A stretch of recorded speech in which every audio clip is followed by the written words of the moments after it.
मकर संक्रांति तो खत्म हो गई, पर अब बिहार के सियासत में संक्रांति शुरू होने वाली है। जी हां, पटना की गलियों में चर्चा तेज है। कौन किसका पाला बदलेगा? क्या कांग्रेस के सभी 6 विधायक जेडीयू के खेमे में चले जाएंगे? क्या उपेंद्र कुशवाहा की पार्टी भी टूट के कगार पर है? और क्या आने वाले दिनों में बिहार की राजनीति का नक्शा ही बदलने वाला है? बने रहिए हमारे साथ, क्योंकि आज हम विस्तार से समझेंगे कि बिहार में चल क्या रहा है।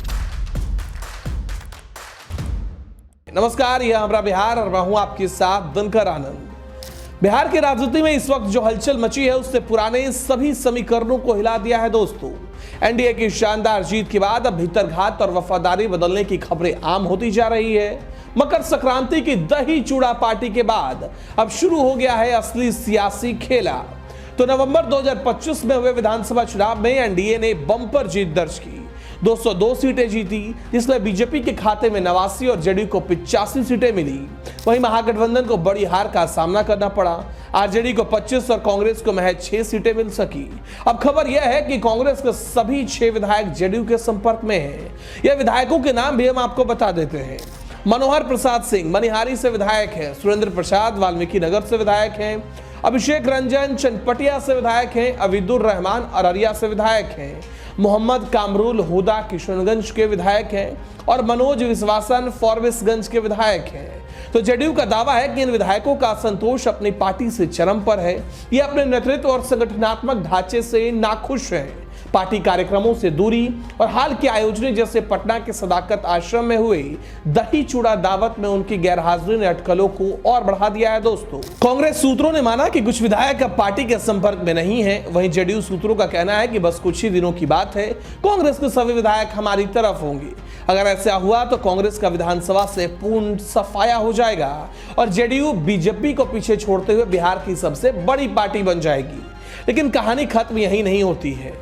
एनडीए के अंदर भी सब कुछ ठीक नहीं चल रहा है। उपेंद्र कुशवाहा की पार्टी आरएलएम यानी कि राष्ट्रीय लोक जनता मंच में भी मतभेद खुलकर सामने आ गए।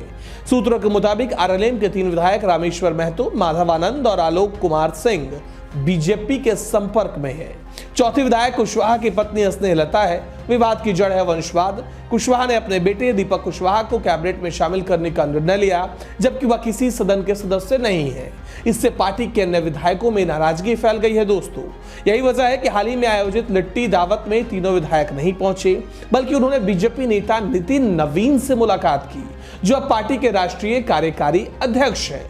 अब ऐसे में माना जा रहा है कि अगर आरएलएम में टूट होती है तो बीजेपी इसका फायदा उठाते हुए तीनों विधायकों को अपने साथ जोड़ सकती है।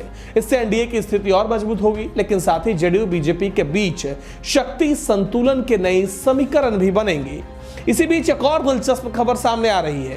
पूर्व केंद्रीय मंत्री और नीतीश कुमार के पुराने साथी आरसीपी सिंह की जेडीयू में वापसी की चर्चा जोरों पर है।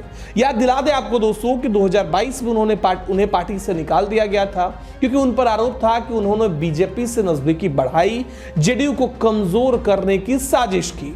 चुनाव से पहले वो प्रशांत किशोर की जनसुराज पार्टी में शामिल हो गए थे, लेकिन अब सूत्रों का कहना है कि उनकी जेडीयू में वापसी के दरवाजे फिर खुल सकते हैं।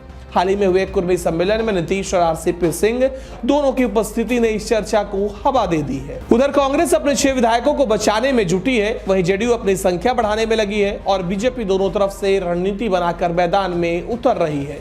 आने वाले हफ्तों में राजनीतिक परिदृश्य पूरी तरह से बदल सकता है और शायद नया खेला सच में शुरू होने वाला है।